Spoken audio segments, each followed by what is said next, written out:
الله الرحمن الرحيم. السلام عليكم ورحمه الله وبركاته. ازيكم يا حبايبي؟ عاملين ايه؟ صباح الفل عليكم. بصوا يا حبايبي، انا النهارده كده ان شاء الله هوريكم طريقه ذبح الرومي.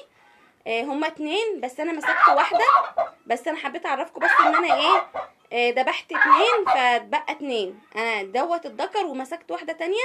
ماشي، انا هاكله عليه بس، هحط له عليه بس كده لمده اسبوع ولا 10 ايام ولا حاجه.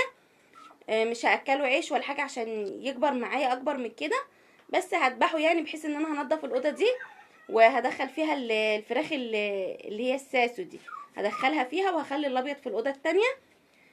ماشي. بس انا قلت اوريكم يعني طريقه الذبح النهارده ان شاء الله هتبقى ازاي. استنوا بقى انا ماسكاها يعني، تعالوا بقى اوريكم هعمل ايه. طيب بصوا يا حبايبي اهوت، انا مسكت الروميايه اهيت. ماشي. رجليها هي مكتفه رجليها ومكتفه ايديها، بتبقى كده تمام. حابه ان انت هتعملي كده بس انا هذبح لوحدي، حابه ان انت تاخدي الجناحين كده على الرجلين وانت يعني انا هدوس من هنا كده برجلي وهرفع من هنا كده ومن عند من تحت الراس بقى في الحته دي بالظبط، هتقولي بسم الله الله اكبر وتقومي وهتقومي ذبحه على طول. ماشي تمام. يبقى هتذبحي من هنا كده من الجزء ده كده. ماشي.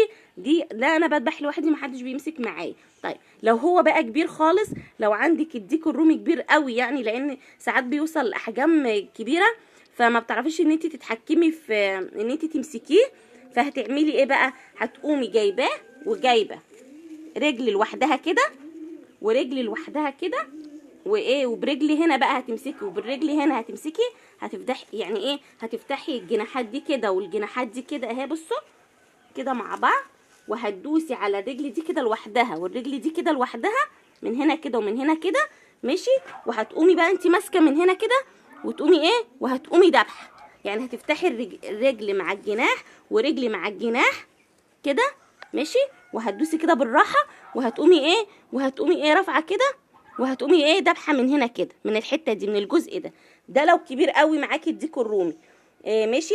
انما لو ماهوش كبير معاكي عادي بقى ممكن بقى زي ما بقول لك كده هتاخديه كده اهو، ماشي. هتاخديه كده وهتدوسي هنا وهتذبحي وهتذبحي من هنا، او ممكن حد هيمسك قصادك هتعملي كده اهو وهتقومي حد هيبقى ماسك معاكي من هنا كده وهتذبحي وهتذبحي من هنا. عندك كذا حل. طيب في ناس بقى حبايبي قالوا الفراخ البيضه الجناحات بتزرق عشان انت بتمسكيها غلط.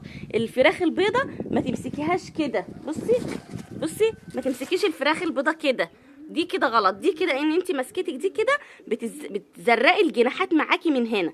ماشي. فانت الفراخ البيضه هتمسكيها ازاي بقى؟ هتمسكيها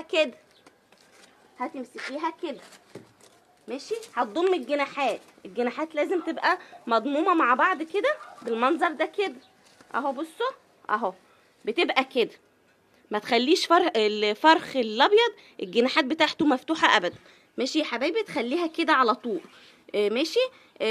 انا بس مش هطول عليكم في الفيديو ده، احنا طبعا نضفنا كتير مع بعض فمالوش لازمه بقى ان احنا ننضف تاني مع بعض. انا بقى مسخنه ميه على النار وحاطه في الميه بتاعتي نص ليمونه كده على النار، ما تخليش الميه بتغلي، خليها تكون سخنه بس مش بتغلي.